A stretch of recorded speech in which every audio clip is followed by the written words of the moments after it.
Fala galera, sejam bem-vindos ao podcast Pode Advogar. Meu nome é Felipe Rossi, professor e advogado, e hoje no nosso podcast da primeira divisão, eu tenho aqui a retomada do nosso fofucho, nosso queridão, professor Léo Paixão. Seja bem-vindo novamente, estávamos aqui com obrigado. saudades de ti. Também já estava. E, mais uma vez, um convidado, como sempre, um convidado aqui incrível, que tem muito a agregar. Na verdade, a profissão que o nosso convidado exerce, ele traz ali consigo toda aquela ideia midiática, aquela ideia cinematográfica, hollywoodiana de CSI, como fazer uma apuração, meu Deus, pode, não pode, solução do caso. E nós estamos aqui hoje com um grande amigo, o doutor... Sherlock Holmes. Oh, não. Professor João Mendanha, nosso perito ponto Mendanha. Seja muito bem-vindo. Obrigado, Felipe. Obrigado, Paixão. É uma satisfação muito grande estar aqui, né? Uma felicidade ter sido convidado. E eu que não gosto de falar nem um pouquinho, né? Então estamos aí para brincar, para falar de coisa séria, para ajudar no que for preciso. Cara, e eu descobri que ele não é só um convidado, ele é seguidor também do podcast, né? Sim, ele é seguidor do podcast. Que é mais legal ainda pra gente, né? Seguidor e ouvinte assíduo, porque a gente conversou e conhece os episódios, trocou uma ideia sobre os episódios. Show de bola. Então tá aí, uma pessoa que realmente apoia o projeto do podcast Pode Advogar e tá aqui hoje pra contribuir muito. E assim, desde logo eu já agradeço bastante. Parabéns pelo seu desenvolvimento que tu tem feito nas redes sociais, seu trabalho, e também tá aqui conosco, que é brindar não só nós, mas também todos os nossos ouvintes com experiência, conhecimento, conteúdo que tu tens. Muito obrigado. Aqui a gente tá para agregar, para ajudar. Tem muita coisa para ser tratada, tem muita coisa para ser falada. Eu aprendi muito nos podcasts vocês aí. Podcast de oficial de justiça, então foi sensacional. Bacana. O professor Kenny é incrível. Inclusive, ele deve voltar em breve aí, que ele é um cara polêmico, tem umas novidades aí pra gente tratar. Mas antes da gente adentrar nas nossas entrevistas, diálogos e afins, vamos falar aqui de coisa boa, vamos falar de Puríssimo. Puríssimo, mais uma vez, com o melhor açaí que rola, né? E você já sabe, você que é seguidor do podcast Pode Advogar, sabe que os nossos seguidores, lá na loja do Luizão, na QNB13, tem desconto de até 20%. Então, você gosta de um açaí puro de verdade, vai lá na Puríssimo, empresa que está acompanhando, tem sido uma grande apoiadora do podcast Pode Advogar desde o seu início. Então, Puríssimo, muito obrigado. Luiz, valeu. Quer curtir um açaí bom? Vai lá, Puríssimo, até 20% de desconto. E nós temos também a Makes Store, a loja de maquiagem dos feras. Então, tu vai lá na Makes Store, na Galeria Labelle, em Águas Claras, e aí tu tens até 10% de desconto falando que é seguidor do podcast Pode Advogar. Mas também tem que seguir, viu? Que a gente vai pedir agora pra conferir. Porque eu fiquei sabendo, Léo, que o pessoal tá indo, pegando descontinho e não tá seguindo. Olha só. Aí não pode, assim não dá. Quer aproveitar o desconto de fim de ano, mas aí não tá seguindo. Tem que seguir lá nas redes sociais. E eu quero consignar aqui também, muito obrigado, né, aos nossos patrocinadores. Eu quero consignar aqui o nosso agradecimento aos nossos seguidores do Spotify. Muito obrigado. Vocês têm nos auxiliado bastante. Eu recebi agora o feedback, né, do Spotify ali sobre os hits mais ouvidos. E aí alguns dos seguidores têm lá consigo o podcast Pode Advogar, os minutos ouvidos. Então, muito obrigado. Vocês fazem a diferença, esse estímulo, esse feedback é o que faz a gente continuar aqui, ó. Sempre, semanalmente, disponibilizando os episódios. Então, muito obrigado. Isso aqui é pra vocês, a gente faz com todo o carinho no mundo. Valeu. Show de bola. Bom demais. Agora, vamos lá. Comer? Ah, não. Também, né? Nosso querido convidado, temos aqui diversas perguntas que eu tenho certeza que tem todo esse charme CSI, já tem toda essa ideia, assim, meu Deus, a perícia, e aí descobre como que funciona. Mas vamos conhecer a pessoa por trás aí dessa figura, desse cargo. Como é que é a questão, assim, do João, né? Como foi a ideia de perícia? De onde surgiu isso?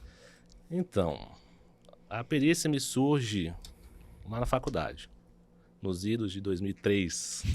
Já tá um pouco rodado, né? Sim. Na verdade, eu gosto de falar que sou um cara bem multidisciplinar, assim, Sim. Até um pouquinho complexo. Não complexado, complexo. Eu sou formado em biologia, sou formado em química e sou formado em direito. Caramba! É que a minha esposa falava assim, a gente vai casar. Aí eu falei, só depois que eu terminar a faculdade. Aí, né, a gente vai emendando. É uma boa estratégia. Não, brincadeira. Não... Foram coisas que foram acontecendo e foram sendo construídas. Uhum. Mas eu começo a carreira com a biologia. E na graduação, eu tinha duas opções que eu queria. Ou era seguir a carreira acadêmica da ciência pura, ou seguir a carreira da perícia criminal. Porque no primeiro semestre eu já fui me apresentado por uma equipe da PCDF, Na época eles fizeram um curso de extensão universitária, né? Sim. Inclusive liderado pelo Dr. Malthus, um excelente Sim. antropologista forense, para mim um dos melhores do mundo. Não, super conhecido. Ele é fantástico. E ali eu me apaixonei. E falei, só que tem que fazer o concurso, né? Então, assim, eu tinha que construir uma carreira para o concurso, mas se não desse certo, plano B, carreira acadêmica, também super satisfeito. E foi assim. Eu fiz a graduação em biologia, atuei muito em ciência de base, eu gostava muito de ecologia. Brasil não tem uma construção científica muito antiga com relação à parte forense. Então, na Universidade de Brasília, a gente não tinha muito acesso a estruturas para estar estudando a área forense. Tinha ali o Dr. José Pujol, com a entomologia forense, um precursor aqui, né, bastante. Um pouquinho ali no departamento de genética, mas coisa muito pouca. Terminou que eu fui para ecologia. Então, fiz toda a minha carreira acadêmica na ecologia, fiz mestrado. Meu mestrado é em biotecnologia genômica, né, mas com genética relacionada a plantas, né, fiz na Embrapa. Também tenho especializações na área tanto jurídica como na área de biológica, sempre juntando com perícia ambiental, né? Eu tenho também um curso de formação na Universidade da Flórida, nos Estados Unidos, com relação a DNA forense, sorologia forense, local de crime forense. A estrutura americana é diferente. CSI, então... O CSI total, achamos aqui o nosso CSI. Miami. CSI Miami. Miami. Aquela baseada em Gainesville, né? Lá na Flórida. Então, assim, eu construí a minha carreira para ser perito. E, graças a Deus, passei no concurso, né? Fui aprovado e hoje estou como perito criminal lá em Lusiânia. Meu concurso é da Polícia Científica de Goiás. E lá em Goiás é diferente de Brasília, porque Brasília é um cubículozinho. Goiás é um estado gigantesco. Então, a gente tem a capital goiana, com toda a estrutura da polícia científica. Lá a gente chama de polícia científica, é separado da polícia civil. Aqui é dentro. Sim. São institutos diferentes. São institutos diferentes que respondem diretamente à SSP lá, né? Aqui não, aqui tem um delegado geral, Sim. É um pouco diferente. O ICEI fica ali no DPE, tudo. Isso. Lá não, lá a estrutura é completamente diferente. Mas em Goiânia tem todas as perícias. Então tem papiloscopia, balística, química, toxicologia, áudio e vídeo, documentoscopia, tem todas as seções, laboratórios. E no resto do estado, você tem os núcleos regionais, centros regionais, que são para atender as localidades específicas, porque realmente não daria para sair de Goiânia e atender um homicídio em Uruaçu. Sim, né? Imagina. Né? Total. Então, eu acredito que são 14 unidades espalhadas com alguns postos avançados. A minha regional é Lusiânia, que é um dos 3 maiores postos do estado de Goiás. Lusiânia, que já foi considerada a cidade mais violenta do Brasil, né, cara? Agitada. Eu ia falar isso agora, agitada. Ou seja... Não falta trabalho ali. Não falta trabalho. Inclusive, assim... Falta perito, né? Muito. Nesse ponto, porque assim, tu falaste que estava ali mais na ideia de ecologia, sistemas, plantas... E agora caiu de paraquedas assim, virei perito. Sou perito e como é que foi essa parte assim? Lhe foi imposta uma ideia de, não, você vai pra perícia atuar em caso de homicídio, você vai pra perícia atuar em tal forma. Como é que é pra pessoa que deseja essa profissão, mas sequer sabe, por exemplo, como funciona a designação de áreas? Eu vou falar do meu exemplo, que é o estado de Goiás. Sim. Como é que funciona? Lá a gente tem laboratórios especializados, né? Tem as perícias externas. Em Goiânia, inclusive, é diferente de tudo, porque Goiânia tem, dentro das perícias externas, especializações lá dentro. Por exemplo, a seção de externas tem engenharia forense, acidente de trânsito, patrimônio e morte violenta. Tá? Em Lusiânia, não. Em Lusiânia, o perito de externa faz... Os 4. Os 4. A gente é generalista, vamos dizer assim. Mas como é que foi para mim? O meu concurso era regionalizado, já direto para Lusiânia. Entendi. E a minha opção era Lusiânia, porque minha família é de Brasília, eu morava em Brasília. Então, eu queria ficar em Lusiânia, porque eu não queria me mudar no estado. E aí, eu sempre optei por ficar em Lusiânia. Mas lá, há a possibilidade de você ir para algum laboratório específico, né? desde que, assim, não existe um impedimento. Falar assim, olha, para você entrar no laboratório de DNA, você tem que ser graduado nisso. Não existe um impedimento legal, mas obviamente que existe um impedimento administrativo. As pessoas que vão atuar nesses laboratórios têm que ter... Para fins do concurso, qualquer graduação serve. Qualquer graduação. Hoje já é um pouquinho mais restritivo, mas na minha época não era restritivo, não. Era bem amplo, era qualquer de nível superior, né? Mas, por exemplo, eu sou formado em Biologia, Química e Direito. Se eu quiser ir para o laboratório de Informática, é possível? É possível, tá? Existe muito treinamento na área. É muito bom, porque a gente lá dentro a gente tem uma estrutura de ensino muito boa entre os peritos, né, administrativamente, mas a gente também pode estar migrando para as outras forças, né? A escola da Polícia Civil, a escola da Polícia Militar, daqui também, da PF. Então, a gente pode fazer... Eles sempre estão abrindo cursos para a gente se especializar. Óbvio que é mais difícil, por exemplo, eu ir para uma área de informática, né? Precisava demandar um esforço muito grande. Hoje, quem demanda mais necessidade são as externas. As externas são mais complicadas porque são plantões 24. Entendi. Né? Entendi. Hoje a sua atuação é perito criminal, ou não tem essa denominação? Tem, é perito criminal oficial, né? Perito criminal oficial. Esse é o cargo. Bola. E minha lotação é Lusiânia e minha lotação específica externas. Então, hoje eu sou perito de externos lá de Lusiânia e faço acidente de trânsito, faço patrimônio, que são roubos, furtos, arrombamento, faço morte violenta, que é suicídio, homicídio, acidente de trabalho, e incêndios, por exemplo, seria da área da engenharia, né? Bem, tô trouxendo as perguntas aqui, Léo. Tô querendo fazer o papel do curioso.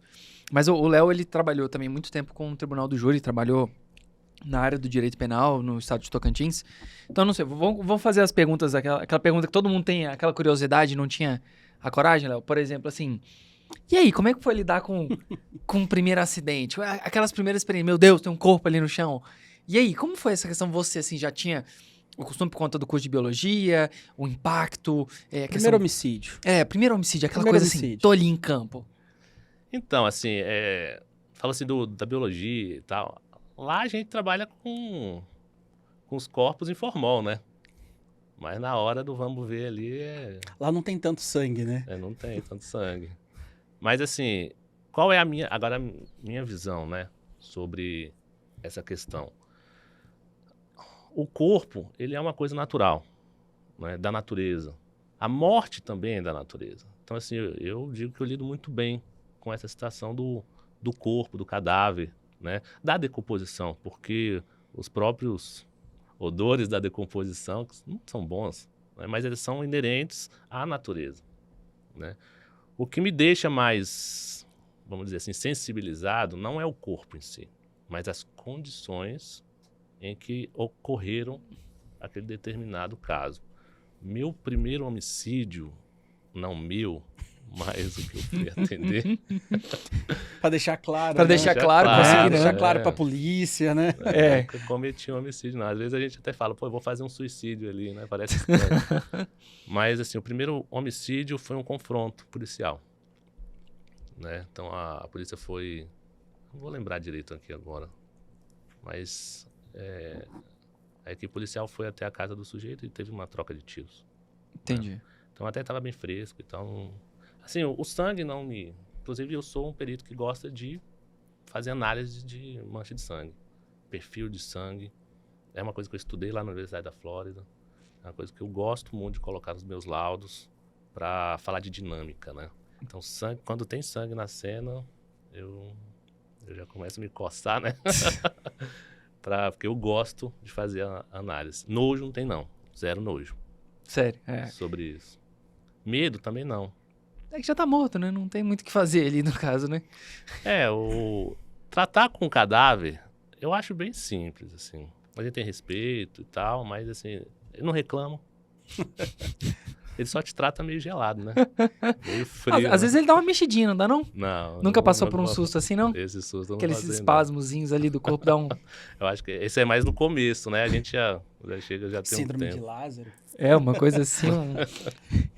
Olha que interessante. Léo, tu chegou a ter Medicina legal? Tive, cara. Foi muito massa. Chegou a ter medicina legal na época que tu estudaste? Não, no meu curso de Mas Direito aqui em Brasília eu não optativo. conheço uma faculdade que tenha medicina legal, cara. Ou tem. Eu Tem? acho que o CEUB tem medicina legal. A Católica também tinha. É.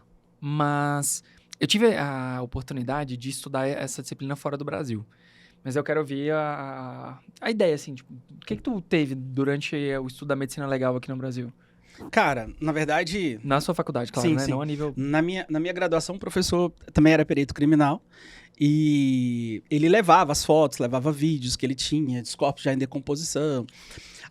O que eu achei mais bacana foi saber, assim, identificar se o tiro foi de longe, foi de perto, né? Saber há quanto tempo que o cara morreu, há quanto tempo tá em decomposição. Essa parte eu achei muito interessante. Até porque, anos depois, um dos júris que eu trabalhei e eu ganhei foi porque eu consegui contradizer a promotoria e falar que o tiro não podia ter sido da distância que ele disse que foi. Por conta dos cálculos, enfim, a perícia tinha mostrado isso. A gente até levou um perito para o tribunal do júri explicar isso, como é que funcionaria na prática. Então, assim, a didática, né, de você ter tido esse contato com a medicina legal, para mim foi uma experiência extraordinária. Eu estava no 4º semestre. Você ainda está ali deslumbrada, ainda, né, com o curso de Direito e tal.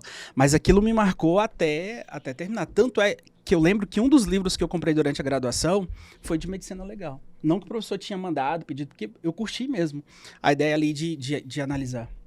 Mas eu vejo pouquíssimo isso hoje nas faculdades. Agora, olha só, uma experiência muito diferente. Eu fiz Universidade Católica do Porto, lá em Portugal. E aí, na aula, nós tínhamos aula em laboratório, dentro da sala e no Instituto de Medicina Legal. E eu sempre fui um cara muito fascinado por fotografia. Sempre gostei de tirar foto e tal. E nesse dia, nessa necrópsia, o professor pediu pra eu tirar a foto do cadáver. Então, eu Participou de uma necrópsia? participei da necrópsia. Foi muito irado, muito irado. Aconteceu um negócio aqui engraçado. Não sei se o Leozinho tem nojo, já eu conto. E aí, foi um cara que tinha sido atropelado numa autoestrada, era um trabalhador do Estado, enfim. E a morte trágica e tal.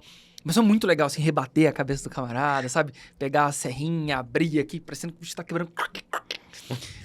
E, cara, é muito louco. E aí foi tirando, aí vai fazendo corte pra fazer o peso certinho. Eu participei de uma exumação, cara, uma vez. O cara já estava enterrado, acho que pouco mais de um mês. A polícia, a médica disse que foi um infarto. Só que a família falou que não. A família falou que ele tinha trabalhado com veneno durante o dia. Aí descobriram que a família era meio que amigo lá dos políticos, da polícia, não sei o que, e fizeram esse laudo para não prejudicar o fazendeiro.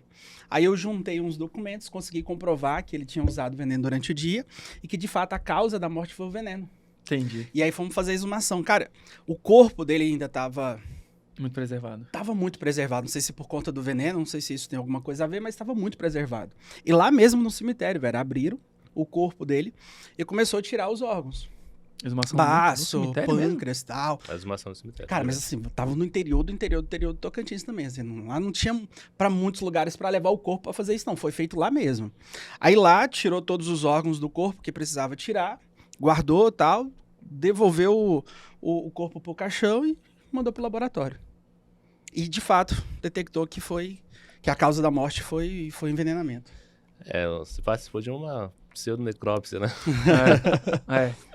Não, e assim, neste caso em especial, foi muito incrível, porque tudo aquilo que a gente estudava na sala e no laboratório, a gente já tinha lidado com outros órgãos, tal, questão do peso. Claro, a gente não chegou a fazer corte nem nada, mas a gente acompanhava, né? O professor era um perito também. E essa experiência de como que, logo no primeiro momento, assim, como que é tratado, como, assim, a questão da perspectiva racional do tratamento do corpo. Então, era muito rápido, os cortes eram muito rápidos, a análise era muito rápida, o que precisava laudar, o que precisava ser apontado, onde tinha marca de traumatismo, onde não tinha TC, onde que tinha, assim, sangue coagulado, para identificar como todo, foi um acidente. E aí, isso foi a primeira necrópsia, né?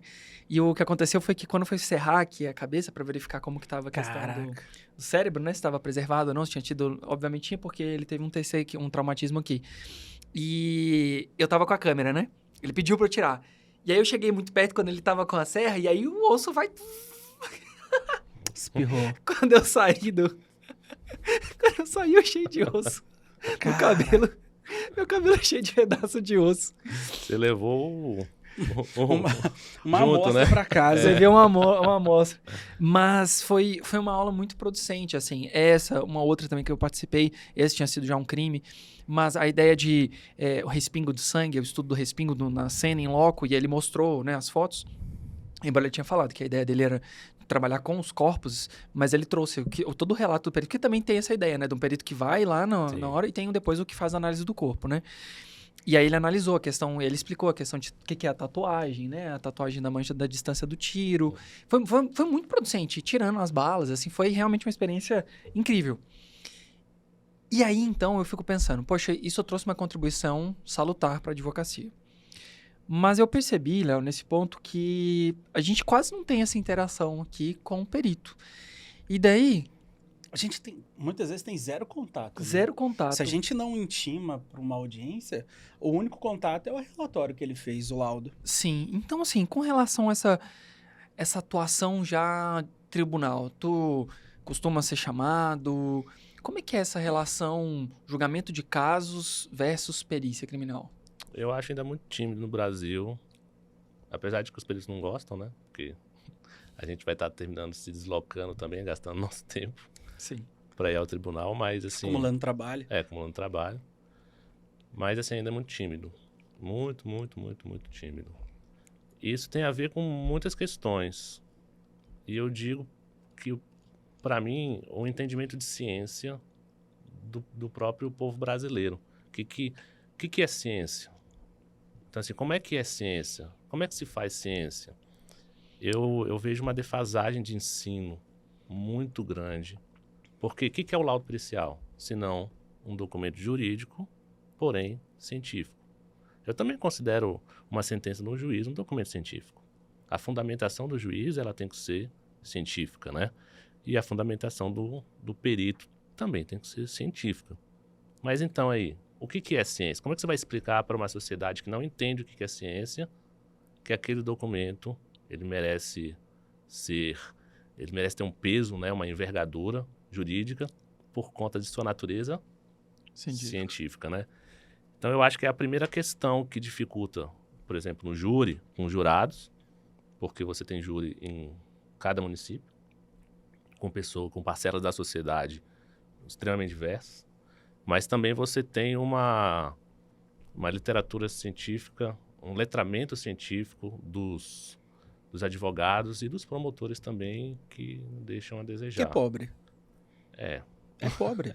É pobre, assim, do ponto de vista de que quando você vê as argumentações utilizadas no júri, elas ficam ali naquela parte mais basal, né, do laudo pericial, do básico do laudo pericial, quando você pode adentrar com uma profundidade. Só que quando você adentra com essa profundidade, você tem uma dificuldade com os jurados também. Para transpor isso.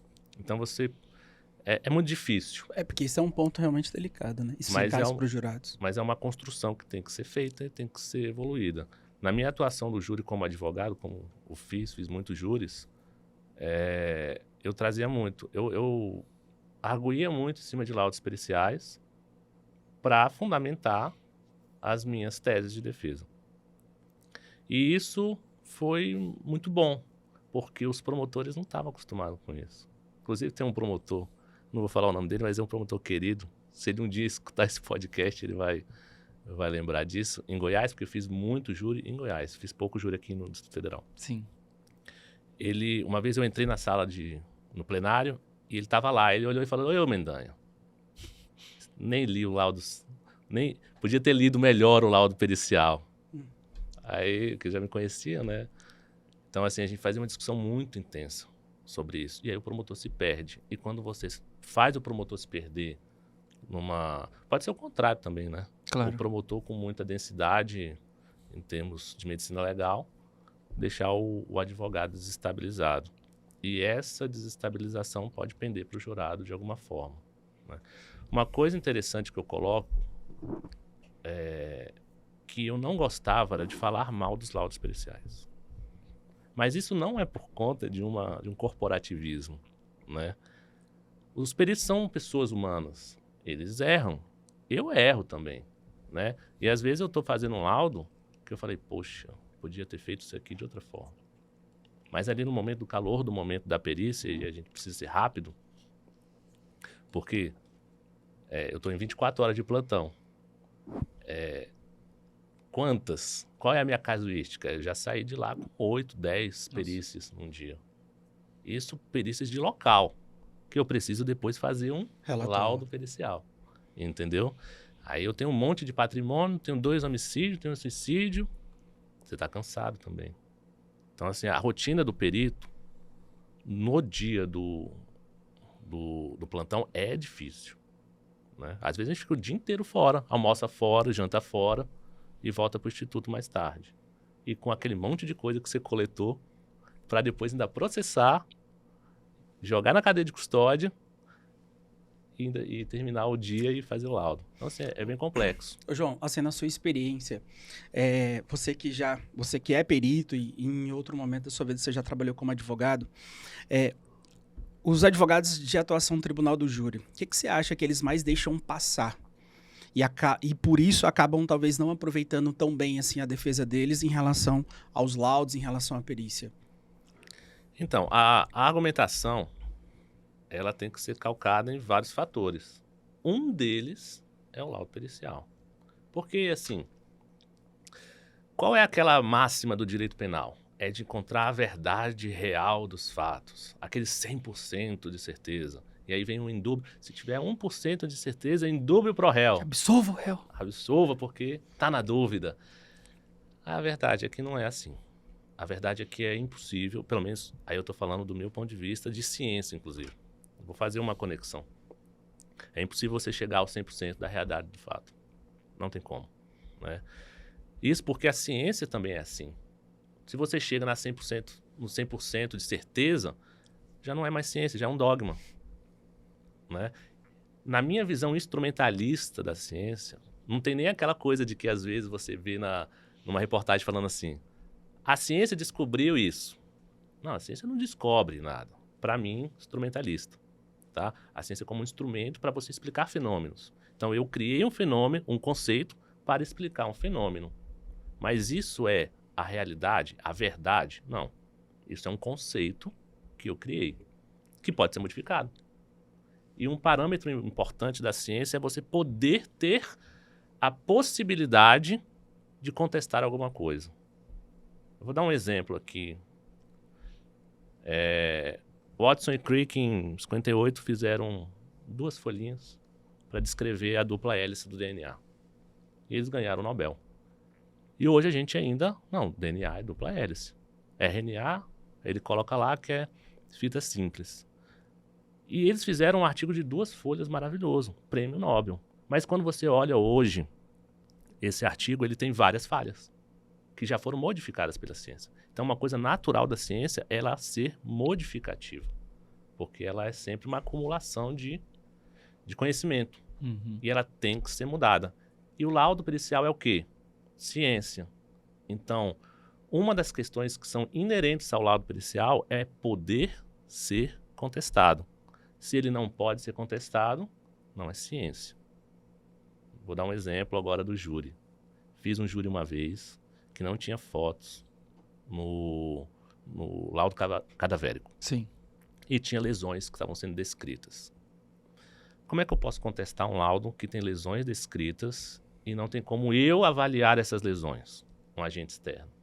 Eu não considero isso científico. Então, assim, eu tenho umas aspas muito grandes aos laudos que não têm fotos ou que não permitem que a gente faça uma análise maior sobre aquela lesão, porque uma questão que você colocou, né? A lesão, ela pode te falar de quanto tempo.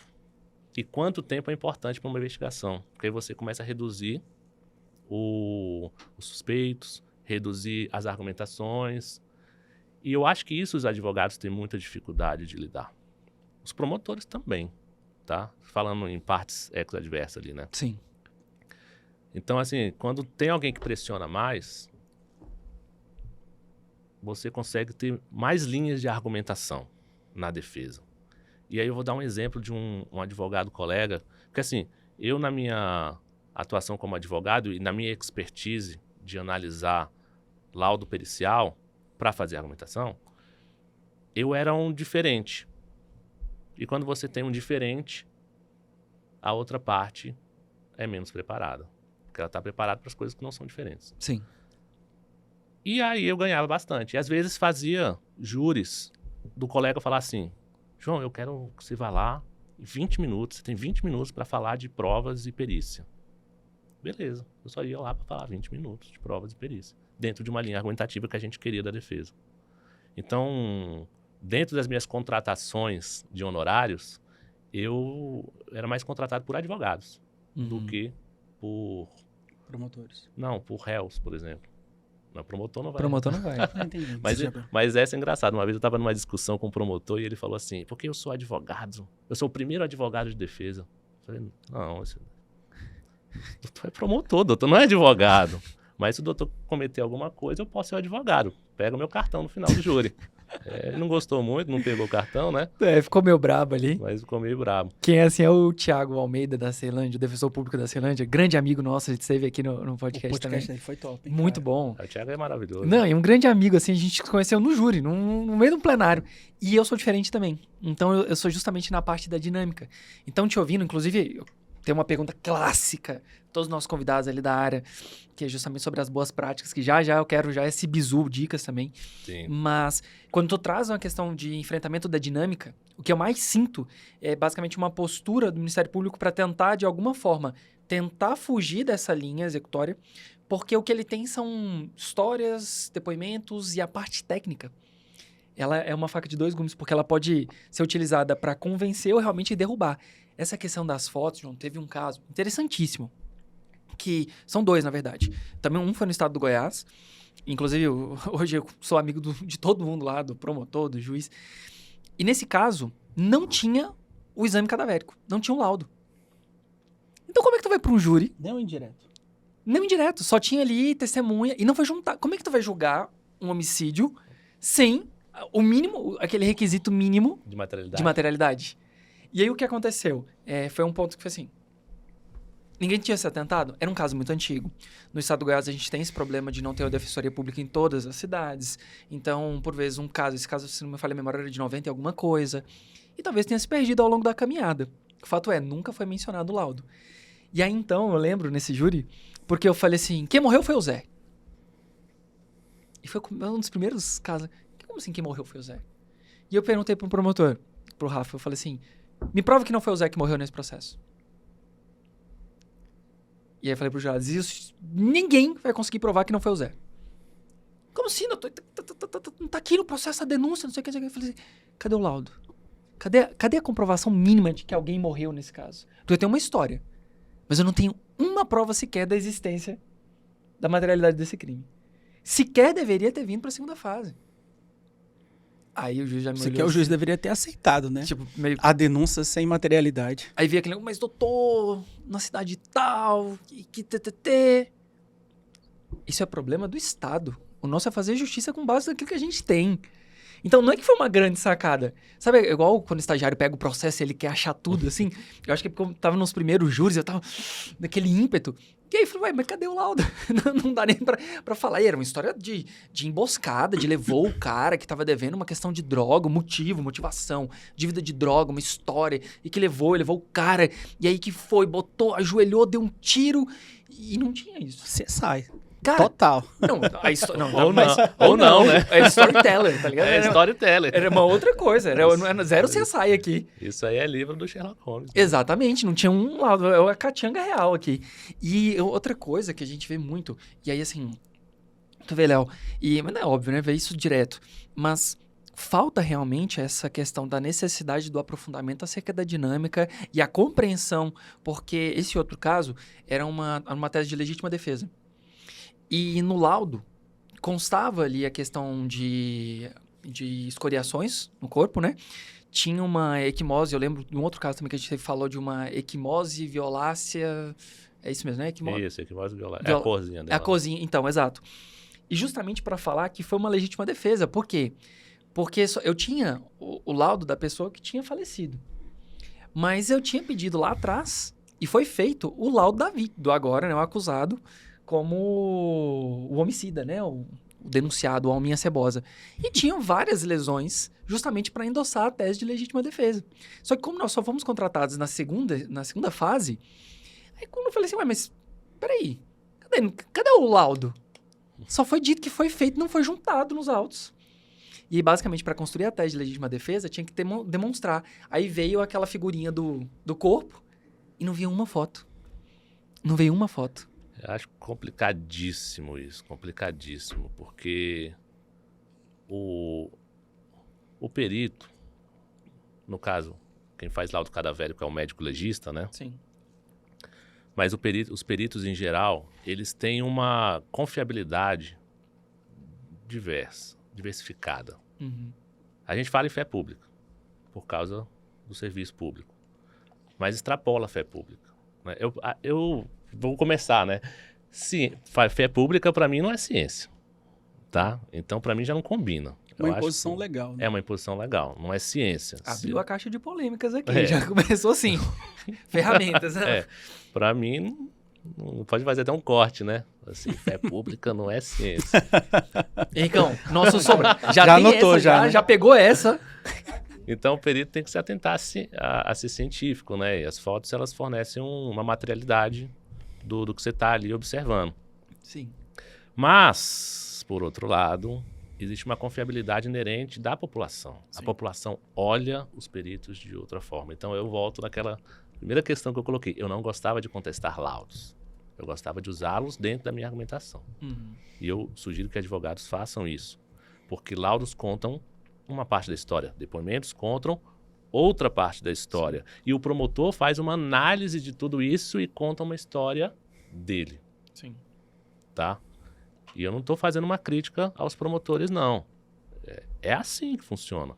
Eu olho os depoimentos, eu olho os laudos e eu crio uma narração dolosa. Uma narração que eu queira. É isso. Né? Mas o que eu queira está dentro dos autos. Mas quando você olha que a defesa cria também outras narrativas, então existem diversas narrativas dentro de todo aquele bojo dos autos processuais. E isso reflete naquilo de novo que eu já coloquei, que você nunca vai conseguir chegar aos 100% de certeza da verdade real dos fatos, né? Você precisa procurar elementos de forma científica para chegar em alguma conclusão. Eu, quando chego numa cena de crime, assim, cada perito tem uma autonomia. A gente só precisa aplicar técnicas que todo mundo chegue às mesmas conclusões. Que é difícil, mas dá para chegar de formas assim bem parecidas, né? Às vezes você também não vai conseguir 100%, mas chegar de formas parecidas. Eu gosto de chegar numa cena, num local de morte violenta, vamos falar mais assim de morte, de homicídio, ou até mesmo um suicídio, né? Eu gosto de tirar 3 fotos antes de qualquer coisa.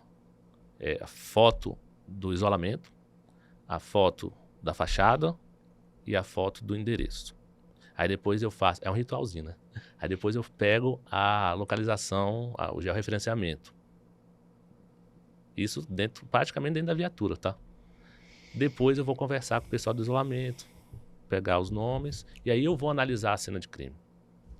Aí eu fico olhando, andando, vou fazendo percurso. Sabe aquelas plaquetinhas amarelas? Sim. Bem clássicas, né? Sim. Que deixa pra demarcar. Eu já até botei, eu gosto muito, eu adoro usar essas coisas todas, né? Aí eu pego um monte na minha mão e aí eu vou distribuindo. Vou distribuindo, até criar uma compreensão do que houve. Então, assim, eu primeiro ando e primeiro olho. Eu não crio uma hipótese e depois vou olhar. Sim. Eu primeiro observo e depois, aí vou colocando as plaquetinhas onde eu quero, depois qualquer coisa, às vezes eu posso mudar. E por último eu tiro as fotos. Que aí eu faço as fotos na sequência do que eu quero no laudo pericial. É uma instrução. É uma instrução, assim, institucional de fazer essas plaquetinhas, sabe por quê? Porque por vezes, e agora assim, como advogado, hoje eu não sou mais o coordenador da criminal, embora eu ainda faça tribunal do júri, mas o que eu vejo é que não existe um padrão. E por vezes a minha dificuldade é justamente quando dá a análise do local do crime, porque eu não tenho nada de registro sobre o local. Eu tenho, assim, foto do corpo, o corpo em cima já de uma placa de metal, e às vezes é isso. Esse é o cadavérico, né? Sim. É porque, em tese, você vai ter sempre 2 laudos.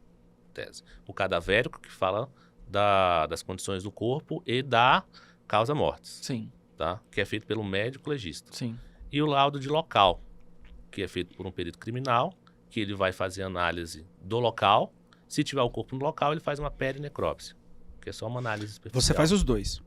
Não, eu não faço médico a local. medicina legal, O laudo precisa ser cadavérico é um cargo diferente, que é o cargo de médico legal, que tem que ser médico. Sim. Mas a gente conversa muito, né? Lá em Lusiânia eu tenho um acesso muito fácil, e eles também têm acesso muito fácil a gente. Então, sempre que acontece um homicídio, um suicídio, alguma coisa assim, eles nos procuram, a gente conversa, aí ele vai olhar e depois ele dá o feedback. É bem legal, assim, a gente tem as salas ficam bem próximas, né? Sim. Então, a gente termina conversando bastante. Até porque coisas que ele já me coloca do que aconteceram na necrópsia, eu já posso não botar no laudo. Sim. Mas eu já posso visualizar alguma coisa diferente que eu posso ter cometido algum viés. Na sua hipótese. Na minha hipótese. Umas curiosidades. Eu gosto de colocar a rotina no Não, meu... coloca o arroba aí, porque tem que seguir. É muito bom. É muito bom. perito.mendanha. Show. Eu só posto basicamente quando eu tô... Já tem nome, né? Mendanha. É verdade. Podia ser policial também, só faltou o bigode. Ô, Mendanha. Não, mas eu sou policial. Não. Faz sentido, faz sentido. O Raibão, Mendanha. Dá uma olhada lá no Instagram. Tem lá umas fotos lá de Ray-Ban. Até o pessoal falando que eu tava de bigode também. Tem que ter o bigodinho. Tem que ter o bigodinho. Mas eu tava lá no local, então assim, aí eu fiz essa enquete lá, falando assim, sobre aquele traje, né? Que a gente bota todo de branquinho, coloca, bota máscara. E eu até chamo isso de Zé Gotinha, né? A gente apelida, tem que botar o Zé Gotinha. E é bem ruim usar aquele traje lá, tá?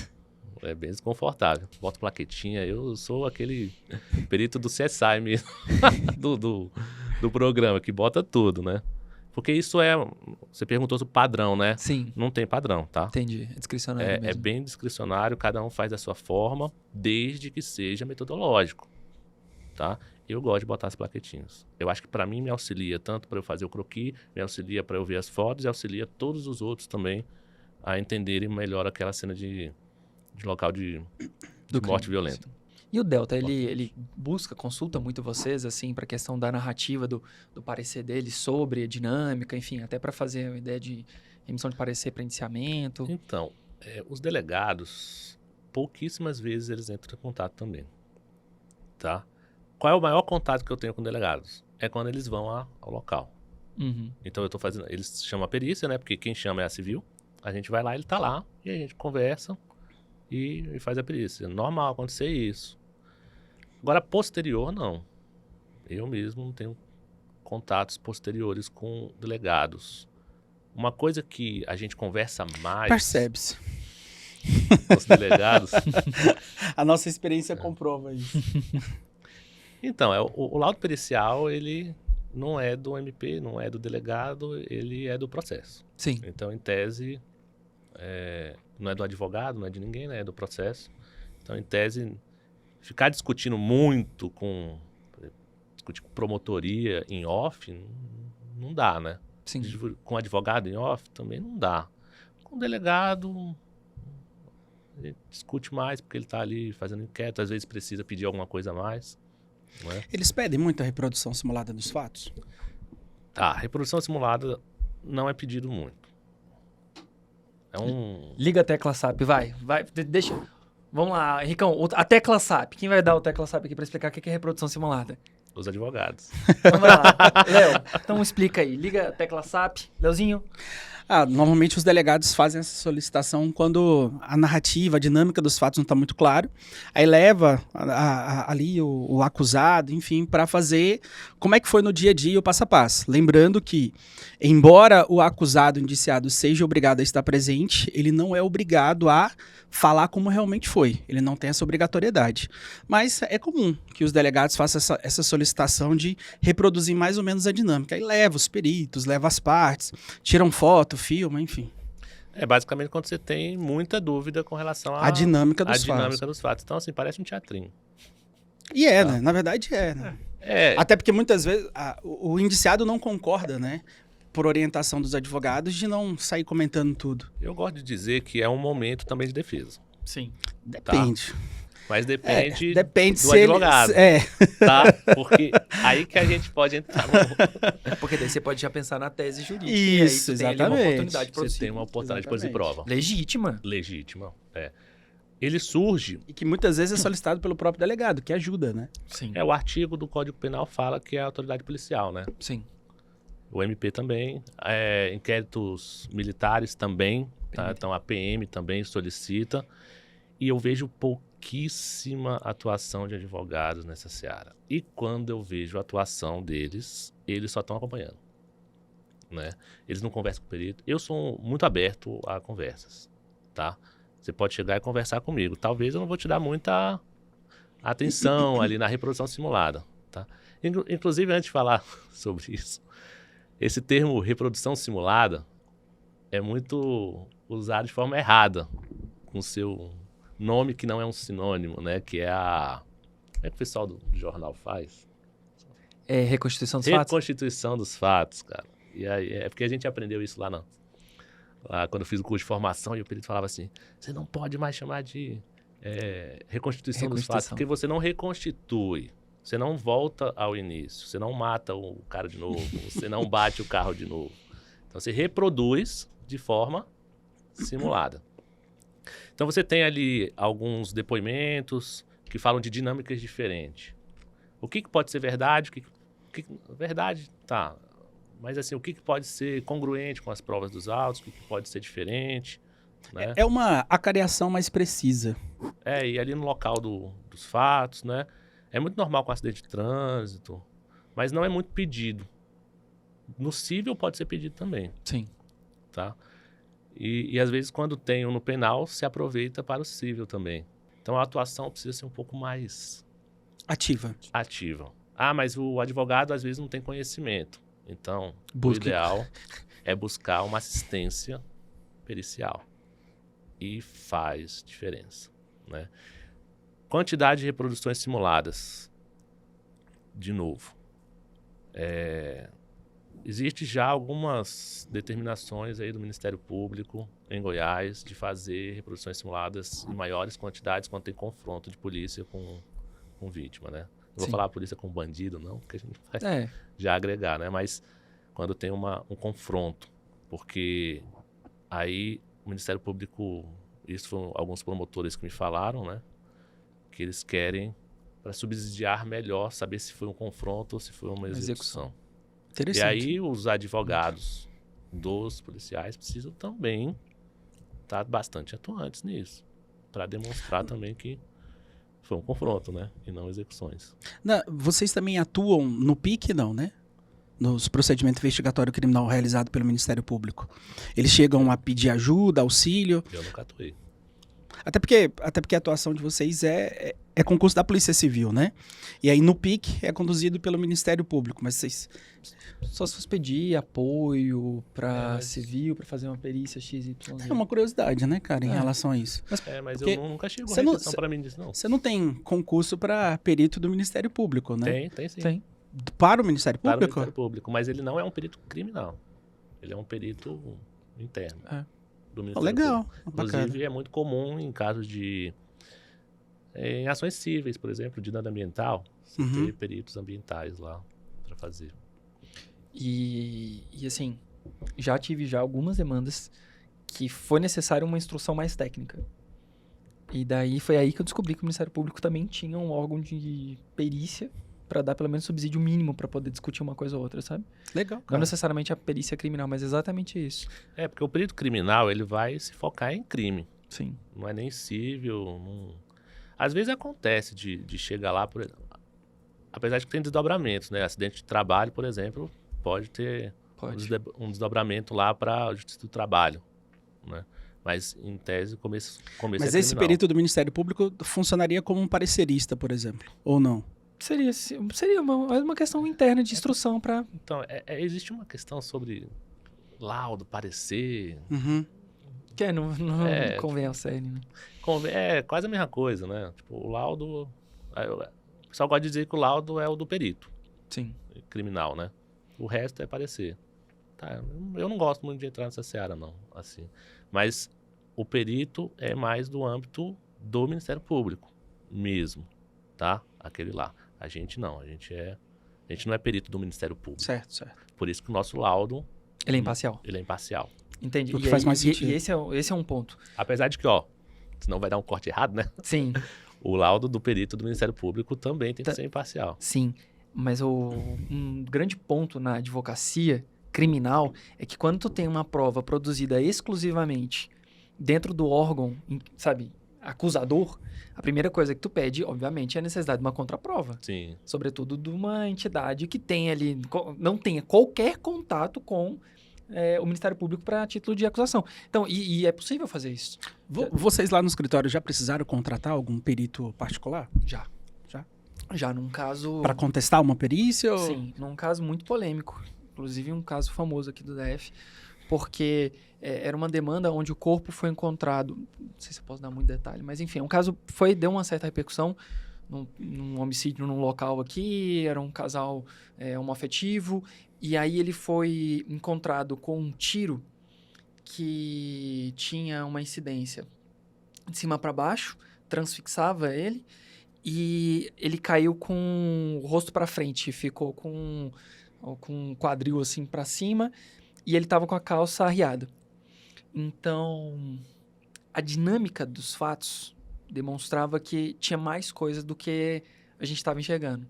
Porque o tiro veio de cima, ele estava de joelho já na situação, então você já imagina que ele estava praticando, né, atos sexuais, enfim, com um parceiro. Tinha um saco próximo do local com lubrificante, cigarro e outras coisas. Mas no contexto como todo, não parecia que ele estava sozinho. Que quem efetuou o disparo tinha efetuado sozinho. Então, a dinâmica como um todo demonstrava sugeria uma outra sugeria uma outra questão. E aí, então, não foi posta essa dinâmica num primeiro momento. E quando chegou já no plenário, a gente começou a verificar e tinha tinha registro de uma mancha na calça. E essa calça estava preservada. E aí, então, não tinha sido conclusivo e a gente pediu uma contraperícia e identificou o sêmen. E aí foi aí que a gente descobriu que tinha uma outra pessoa envolvida. Então, tinha mais de um, sabe? E é fogo, porque esse caso, o acusado, ele preenchia todos os requisitos de margem da sociedade, sabe? Sim. Então, trazia já um estigma. E aí você sabe que o tribunal do júri, ele tem uma questão da condenação visual. Né? Você vê o cara chegando assim, Claro, hoje em dia, uma das dicas que a gente já dá é não deixe seu cliente chegar lá com aquela roupa branca, peça autorização pro magistrado, porque senão ele já chega não sei nem quem foi, mas cara de bandido, cara de condenado, é sempre assim. Sociedade olha desse jeito, né? Uma cara de bandido esse daí. Do que? Não sei, condenado. E aí, basicamente, isso trouxe essa informação. Então, a gente teve que suspender a audiência. Ela foi redesignada. Trouxe, e aí veio aquela estratégia tem uma dúvida. Quem? Porque em nenhum momento ao longo de toda a investigação, toda a primeira fase, suscitou-se a existência de um terceiro. E agora apareceu. Então, assim, o promotor falou, mas não interessa quem estava lá. Interessa que o seu cliente matou. Peraí, como é que tu afirma que meu cliente matou? O senhor estava lá? Aí vem aquela pergunta para você dar uma inflamada. Esse é do senhor? Respeite! Eu já tive embate com o promotor falar assim, mas o perito disse. Mas o perito disse aonde? Não, aqui no laudo pericial, aí não tá escrito o que ele disse, né? Sim. Aí eu falei, não, isso é interpretação. Não, mas dá pra inferir. Aí eu falei, então o perito não disse. Né? Porque existe uma diferença muito grande de falar o perito disse. Porque só essa frase, aí é o que eu volto lá. O jurado já entende. Não, se o perito disse, então é. Por causa da confiabilidade do jurado. Essa questão, assim, de assistência, ela é muito importante. Você vê, você estava contando, o tiro veio de cima, né? Sim. Transfixou, mas como que chegou nessa dinâmica? É difícil. Sim. Por quê? Quando o médico legista vai fazer o laudo, a análise, sim, aí ele olha o corpo lá na mesa de metal, né? E aí ele olha um orifício de entrada e um orifício de saída. Aí ele fala, tá, o tiro veio de cima? Será? Pode ser que não. Quando desvio. Já fiz... Não é nem desvio, não. Existem desvios dentro também Sim. da cavidade do corpo. Mas fiz uma vez uma assistência para justamente alguns policiais em que eu falei que não dava para averiguar que realmente foi de cima. Por quê? O corpo está estendido. Mas e na hora que ele sofreu o disparo? O corpo estava estendido? Ele estava reto assim? Porque a Não. trajetória, né, pode mudar de acordo com Na a posição verdade, do ele estava em posição de tiro, encurvado. Encurvado. Entra aqui, sai. Quando você levanta. Como se tivesse a ideia de uma execução, né? Aí parece uma execução, mas não, porque o atirador, a vítima, estava encurvado. E dava para quando você olha, aí você faz a flexão, né? Vamos dizer assim. Sim. Aí você olha, isso aqui é lá no IML. Isso aqui seria aproximadamente com a vida real. E que aí a reprodução simulada ajuda a você falar. Porque aí o policial vai falar assim, como é que ele estava? Aí o policial, ele estava com uma arma apontada para mim. Não, então me mostra como é que ele estava. Qual é a empunhadura que ele estava? Aí ele faz o movimento, você tira a foto, olha e vê. Entrou por aqui, saiu por aqui, então não foi uma execução de cima para baixo. Foi um tiro de frente, mas que o corpo do rapaz estava encurvado e projetado para frente. Muito legal, né? O João é do Maranhão, né, João? Não, eu sou de Brasília. Você é de A família Brasília? do meu pai é do Maranhão, sim. de São Luís, e a família da minha mãe é do Brasil todo, né? Mas hoje eles se alocam mais em Porto Velho. Quando eu fiz um júri no Maranhão, Carolina, lá na divisa com Tocantins, o laudo foi feita a perícia indireta, né? E as duas pessoas, as duas peritas, né? Que falaram que tinha visto e tal. Uma era irmã da vítima, outra era prima da vítima. Genial, né? Assim, interessantíssimo isso. Pedir impedimento, porque é primo. impedimento, Era que irmã, Claro, né? que, Óbvio, claro né? que foi uma das coisas que a gente levantou no tribunal do júri. Mas eu já vi muito indiretas, assim, mas, assim, como perito não, porque a gente também não tem acesso, né? O nosso trabalho é o comecinho, né? Mas como advogado no júri, teve você falou da materialidade, né? Teve 2 casos de materialidade comigo incríveis, assim, no júri. Um foi com o Thiago Almeida, defensor lá, que a gente conseguiu uma absolvição na materialidade de um réu confesso. Que isso? Mas por causa de um nexo causal. Não, coloca essa fofoca aí, pelo amor de Deus. Você não faz isso comigo, não. Você já conta aqui que eu sou ansioso. Conta aí esse caso. Rapaz, é um caso... Não pode muito não, né? É que eu não vou lembrar com detalhes. O Thiago vai lembrar melhor. Vou fazer assim, outro mas, podcast com o Thiago. Mas assim, era um caso de o promotor estava querendo colocar que o pai e o filho tinham tentado matar um rapaz. O argumento do Thiago era que foi legítima a defesa de terceiro, porque o pai está defendendo o filho, né? A gente estava demonstrando que a arma do quesito, porque isso que é importante no tribunal do júri, é o quesito. Sim. O quesito, ele diz muito. O quesito da materialidade, que fala, fulaninho, no dia tal, a hora tal, local tal, deferiu golpes de... Aí, no caso, o Ministério Público tinha colocado golpes de faca e de barra de ferro e que comitaram as lesões do laudo pericial e tal. E a gente demonstrando ali que não haviam barra de ferro e não haviam facas. Foi um outro instrumento. O instrumento foi uma gazuazinha, sabe, de abrir fechadura. Sim. Eles eram muito pobres. Não tinha nem tranca, tinha uma fechadura lá que ele abria assim.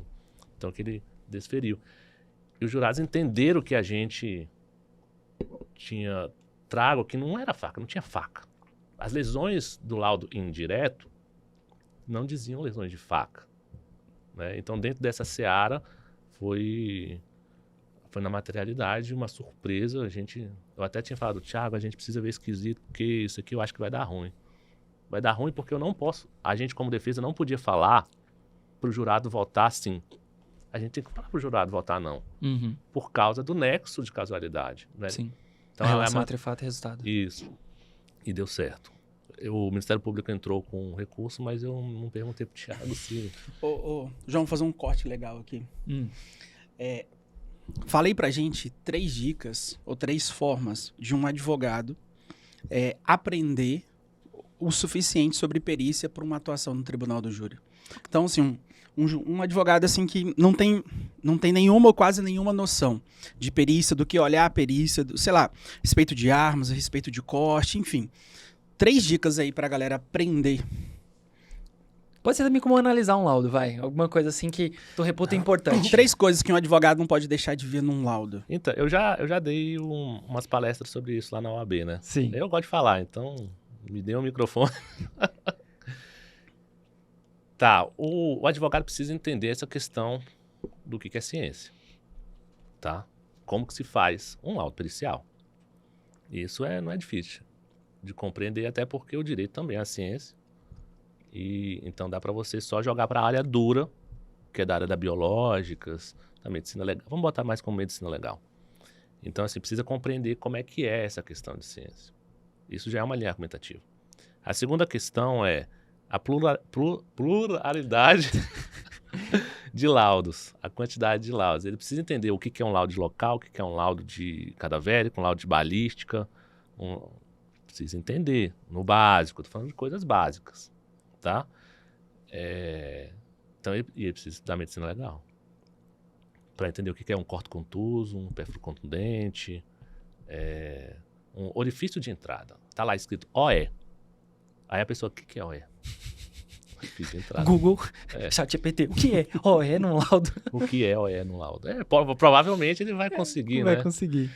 Assim, esse básico ele precisa saber, que é o mínimo saber o que é uma lesão contundente, uma escoriação, uma rubefação. Esse é o mínimo, que é o que se aprende na cadeira de medicina legal. Quando você desce um pouquinho mais, é o ideal também, e aí eu queria falar de um caso que eu estou atuando agora como assistente, mas... Não pode, né? Okay. Inclusive, assim, explica até para os nossos ouvintes, assim, como assim tu tá atuando como assistente? Existe essa possibilidade? É possível te contratar? É possível, né? Eu não posso atuar em processos relativos ao estado de Goiás. Impedido, então. Porque eu sou impedido lá, mas eu posso atuar como assistente de acusação ou assistente de defesa também, tanto na acusação como na defesa, nos diversos outros municípios e na esfera federal também. Entendi.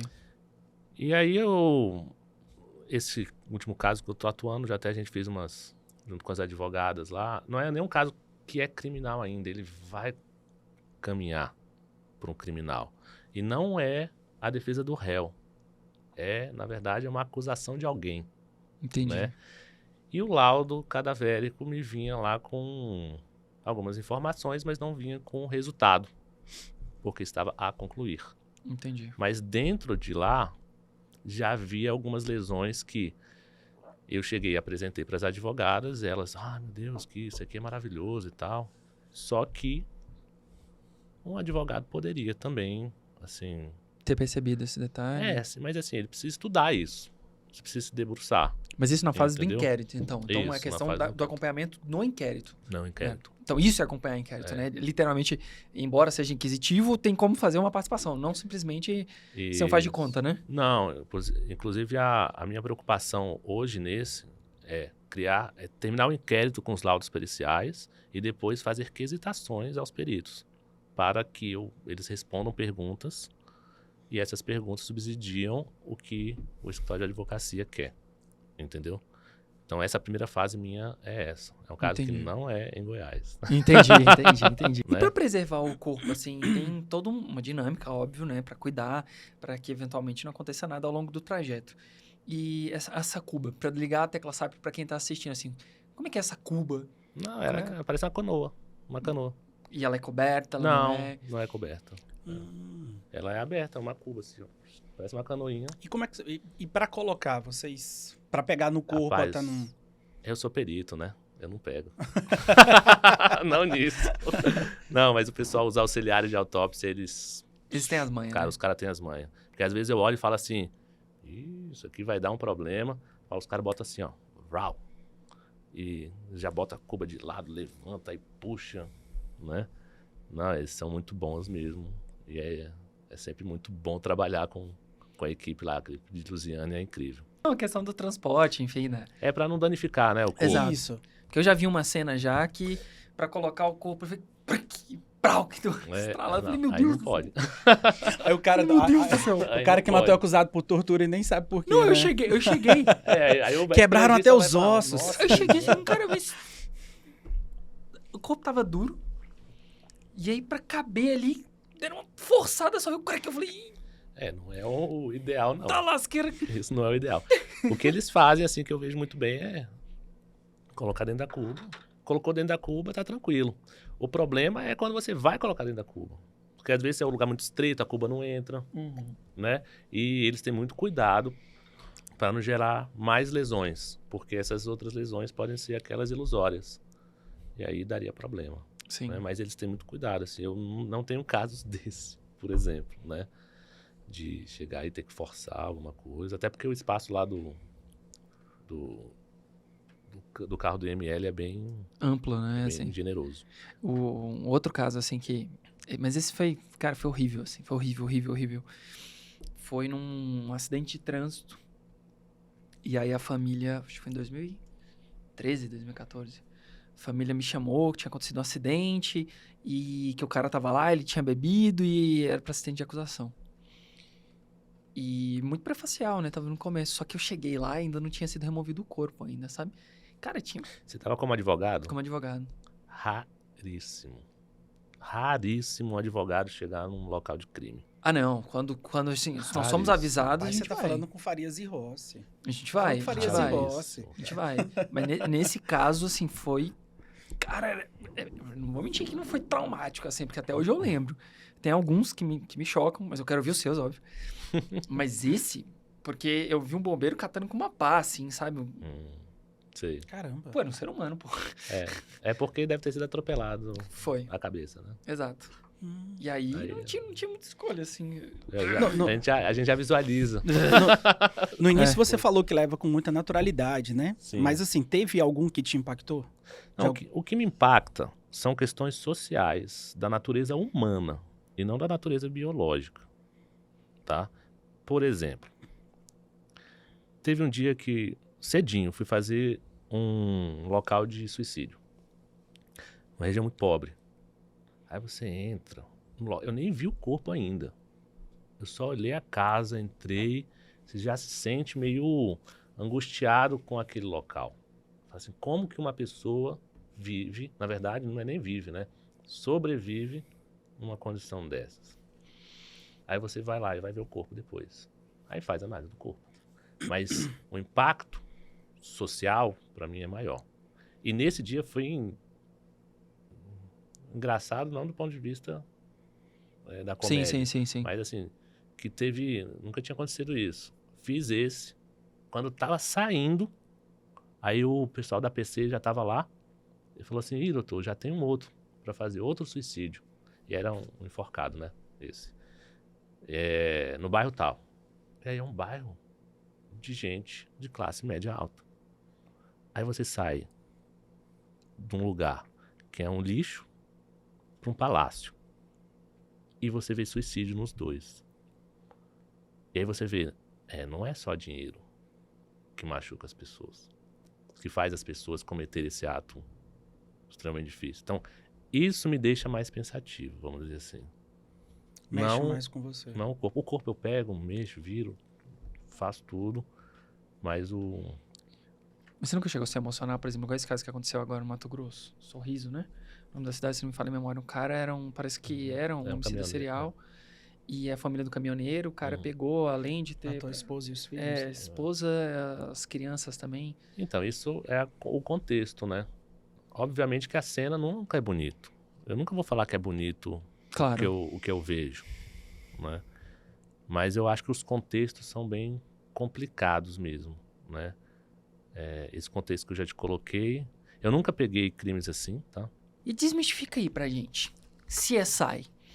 Ficção ou realidade? Ficção. Aquela pergunta final que eu sei que o Henricão queria saber dessa. Ele é curioso. Tá ali o nosso Sombra. Ele é curioso, É ficção, né? Total, porque de um intervalo pro outro os caras já conseguem fazer vários exames, né? Não, a gente demora. Mas assim, falando de rotina, tá? Que aí é ficção total mesmo. Imagina que eu vou fazer um homicídio só nesse dia. Plantão de 24. Fiz esse homicídio, eu vou demorar quantas horas para me deslocar? Às vezes é horas, tá? Porque a nossa regional lá, Lusiânia, pega de Cristalina até Novo Gama. Nossa Senhora. É gigantesco. Para eu ir para Cristalina é 1 hora. Para eu voltar de Cristalina, outra hora, né? Então já gastei 2. Quanto tempo que eu vou gastar numa cena de crime? Eu gasto em torno de 1h30, 2 horas. Isso para uma cena mais... Já preservada, né? Uma cena legal, assim, sabe? Às vezes pode ser bem mais, tá? Acidente de trânsito tem que ser muito mais rápido, porque fecha a via. Sim. Aí, para não causar muito transtorno, a gente tem que voar para coletar tudo. E para mim, é o mais difícil. É acidente de trânsito. Depois que eu faço, então eu já gastei quase 4 horas numa perícia. Deslocamento e... Aí eu tenho que voltar para o instituto. Se eu coletei coisas lá, por exemplo, eu coletei faca, coletei roupa, coletei suave, e eu preciso jogar isso tudo no sistema interno que a gente tem de vestígios. Uhum. Armazenar, colocar nos lacres de saco de evidência. Então é um trabalho que não se restringe só ao local de crime. Ele vai para depois também. Uhum. Aí imagina que eu fiz isso 2 horas da manhã. Aí eu chego 6 horas da manhã. Aí eu preciso dormir um pouco. E acabou o meu plantão. Então, o tempo que a gente tem é sempre muito curto. Entendi. E o volume nunca é só um. Um monte. Geralmente 3 num dia. 3, assim, ocorrências, tá? A maioria é patrimônio. Arrombamento, são laudos mais simples, né? Mas aí vai lá, tira. Tira digital, passa tudo, se pinta de preto. Joga o pozinho. Rapaz, aquele pó é... aquele pó é maravilhoso, cara. Aquele pó, às vezes, você faz assim, ó, sai o pó no seu nariz, porque ele é muito fino, né? E consegue Terrível. pegar digital. Mas brincadeiras à parte, assim, você tá lidando com a ideia de crime contra patrimônio. E aí, o que nesse caso a acusação foca mais? Ou então, o que tu achas, assim, que a defesa pode bater? No sentido de prova mesmo, pra discutir prova. O que vocês fazem? Ali, pra todo mundo que tá ouvindo. Sempre, pra qualquer laudo, você precisa de 2 coisas de início. Eu acho que pode ser uma das dicas lá. Você analisar. Né? Ainda tem as 3 dicas, porque isso aí Não. vai virar um corte top. A questão do materialidade e autoria. É isso que todo perito quer. Esse é o sonho. Materialidade e autoria. Crime com patrimônio. Vamos ter que imaginar uma cena, né? Um arrombamento básico. Arrombou uma residência e furtou objetos ali dentro. Qual é a materialidade disso? É o arrombamento em si. Né? Você vê que a porta foi arrombada, ou então que houve uma escalada. E o que isso já te diz no mundo do direito? Qualificadoras. Sim. Entendeu? Então já tem essa implicação da qualificadora de acordo com o laudo. Mas o que mais? A autoria. Aí tem as questões papiloscópicas. Aí, isso do perito, né? O perito pode tentar conseguir ali fazer uma revelação digital e um levantamento digital e mandar para uma seção especializada para procurar. Se tiver alguém, fazer a comparação. Assim como o DNA também. Teve um caso agora que eu fiz que a pessoa que fez o arrombamento, ela se machucou e gotejou. Uma gotinha só. Na entrada da porta da cozinha. Aí eu perguntei para a vítima. É de alguém da casa isso aqui? Não. E tava lá manchado ainda, Tava né? Não lá. precisou de técnica de Não, inocência não, né? tava bem, bem fácil de olhar. Não, isso aqui não é de ninguém, não. Ninguém se machucou aqui de ontem para hoje. Então tá bom, fui lá, coletei, faz o exame de comparação com DNA, porque tem um banco de dados, né? Estadual tem um banco de dados federal e que pode ser encontrado, dar um match aí para encontrar alguém que já tenha adentrado esse banco. Uhum. Então, a gente pensa sempre nisso, materialidade e autoria. Para o advogado, ele tem que pensar na mesma coisa. Como é que vai ter uma qualificadora de escalada se não tem uma materialidade de que houve uma escalada? Uhum. Ou de um arrombamento, né? Já vi muito caso, inclusive, com o advogado também, da gente conseguir tirar, porque não tinha um laudo falando que foi arrombado. Aí não tem como. Então, se atentar a esses detalhes, né? No caso do crime contra o patrimônio comum. Isso é um crime. Assim, também não... É muito comum em patrimônio por causa de danos. Aí, Maria da Penha, por exemplo. Sim. O marido chegou lá e quebrou as coisas de casa. Ou até um crime de incêndio, tocou fogo nas coisas. Tocou fogo no sofá. Isso é normal. Infelizmente acontece muito. Sério? A casuística é bem grandona nessa parte. E aí a gente faz laudo disso. Se não tem um laudo de incêndio, como é que você vai falar que tem incêndio? Sim. Ainda que no depoimento falou que queimou-se alguma coisa, né? Incêndio também, entende-se que queimar umas roupas assim, talvez não seja um incêndio, né? Não seja isso. Mas queimar um sofá é um crime de incêndio. Professor de penal aqui, crime de perigo abstrato. Boa. Aquele livro do Nutt que tem todas as classificações do crime, hipótese, lesividade. É o meu livro que eu gostava de ler, era do Nutt. Do Nutt? Eu gosto do Nutt. É, assim, faz Eu gosto muito. anos Mas que é eu não dou aula disso, mas é porque ele tem uma posição que, assim, é minha. Às vezes é unitária. Não é majoritária nem minoritária, é unitária. Mas às vezes É minha. é minha. Mas eu me afiliava a ele várias vezes, inclusive. Mas é verdade, é dele mesmo. É dele, é dele, é dele. E aí... E a galera seguia, né? A maioria, por exemplo, você tá no cursinho, tinha que tomar muito cuidado. Eu sempre tomei muito cuidado quando eu ia dar aula. Hoje não mais. Mas quando eu ia pra cursinho pra falar de uma matéria, eu sabia que tinha uma posição ali XYZ, sobretudo quando você tem cursinho de nível superior. Ele é sempre... Nós, professores, a gente tem que estudar muito o edital da banca Conhecer a banca, né? Pra saber o que pra a aquele banca tipo de concurso. né? utiliza Então, como doutrina, né? Exato. E aí, Leozinho, mais alguma pergunta? Tenho. Vai lá, tenho. manda boa. Você comentou mais cedo sobre alguns erros, né, técnicos das palavras que são utilizadas aí no meio da perícia. Quais outros erros você percebe que advogados, promotores, imprensa, tal, usa de maneira equivocada? Crime passional, né?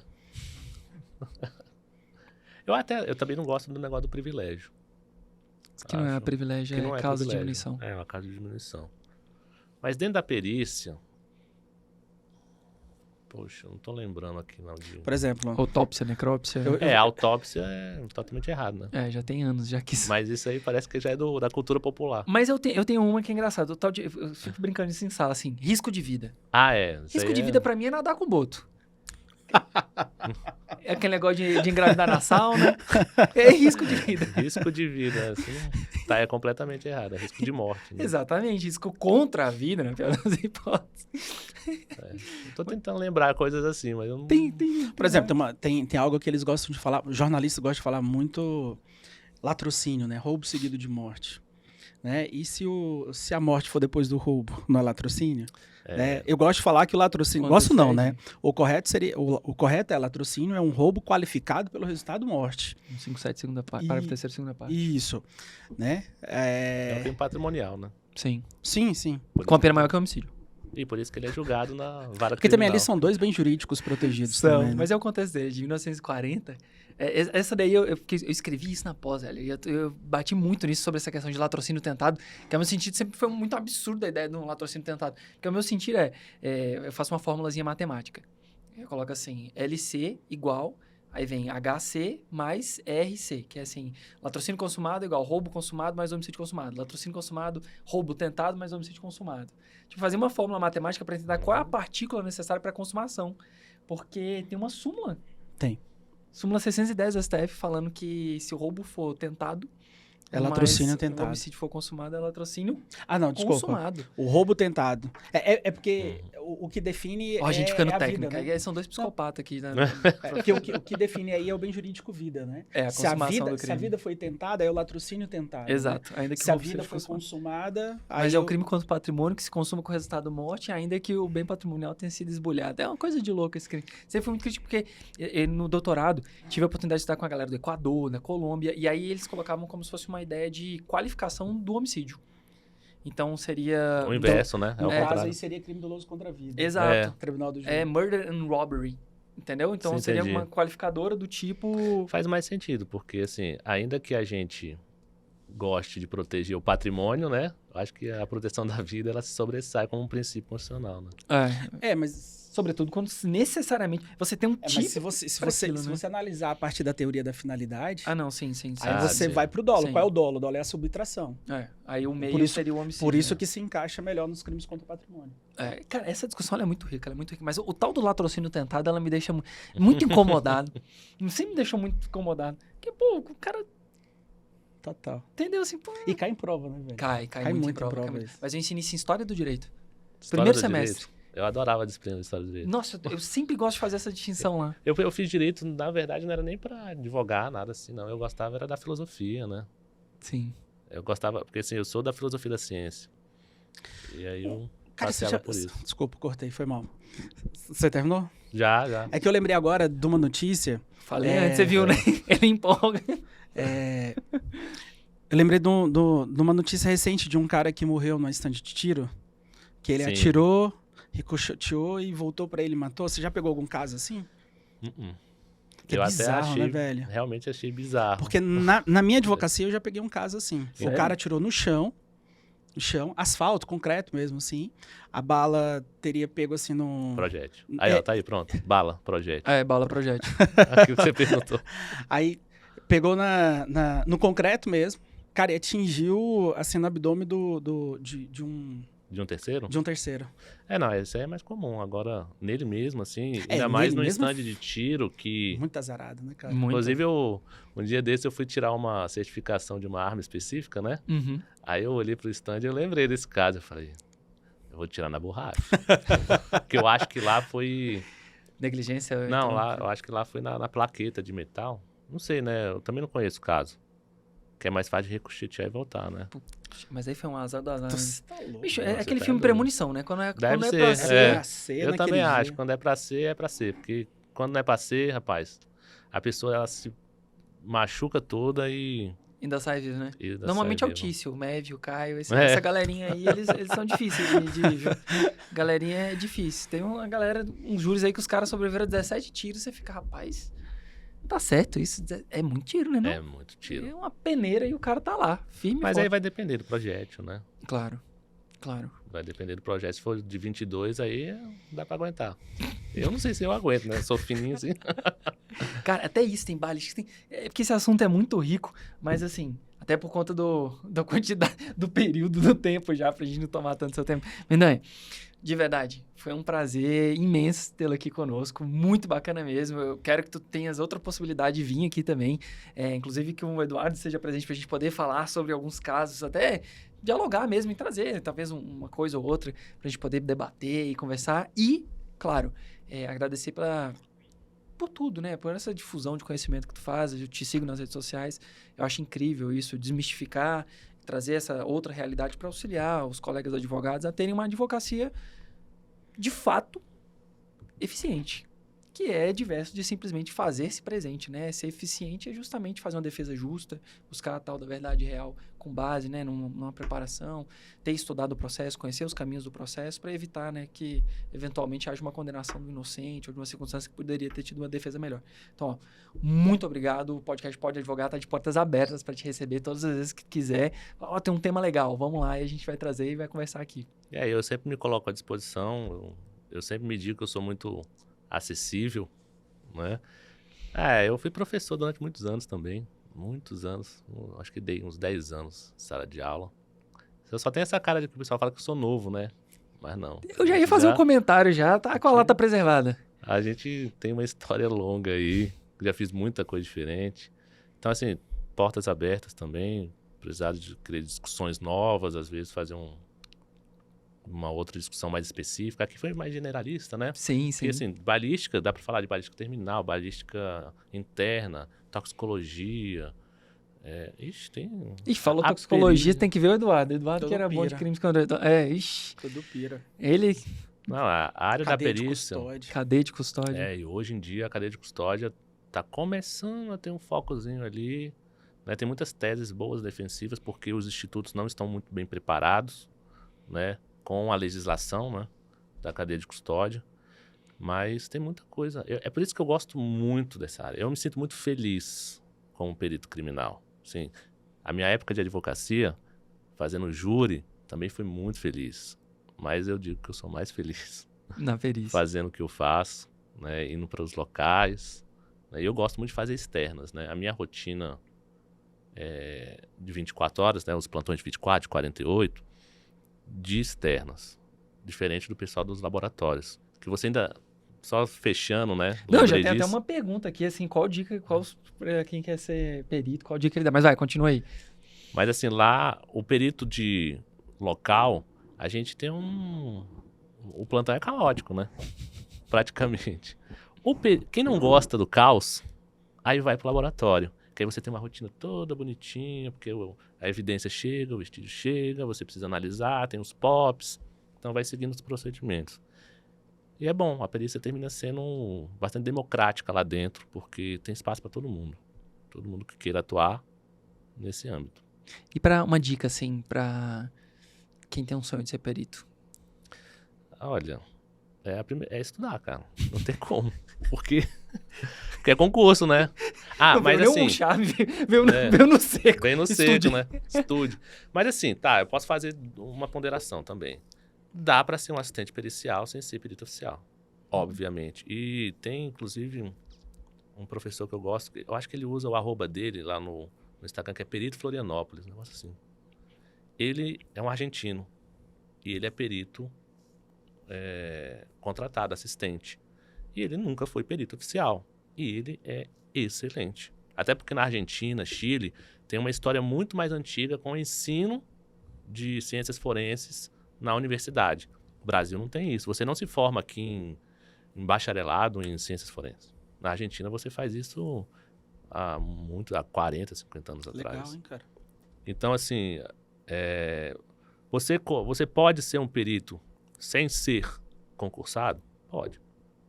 Eu sempre digo, uma pessoa que forma em biologia, em farmácia, em química, sei lá o que for, vai se especializando, você pode ser contratado por um escritório e fazer análise. Uhum. Né? Até perito judicial também, você deixa lá seu cadastro. Sim, é a mesma coisa. Né? A diferença é que o perito judicial é o juiz que vai fazer a nomeação, né? Uhum. Mas o tipo de trabalho é bastante parecido. Então, você pode ser um perito sem ser concursado. Agora, se você for concursado, aí, meu filho... É rala. Aí rala. Porque o último concurso que teve agora para o perito do estado de Goiás, e eu gosto muito, cara, é muito bom a polícia científica de Goiás. A estrutura é boa, óbvio que precisa melhorar, mas os profissionais são incríveis. Você tem peritos, assim, maravilhosos lá mesmo, em termos de densidade de conhecimento. Né? E eu sempre gosto de dar uma fugidinha para Goiânia e conversar com alguns colegas de lá que estão muitos anos, né? O último concurso que teve foi agora, que está tendo ainda. Se não me engano, me falaram isso. Eu não cheguei a ver, porque eu não acompanho, né? Sim. Mas parece que a nota de corte lá para minha regional foi 90% da prova. Nossa senhora. Caramba. Então é estude, é rala. Rala mesmo.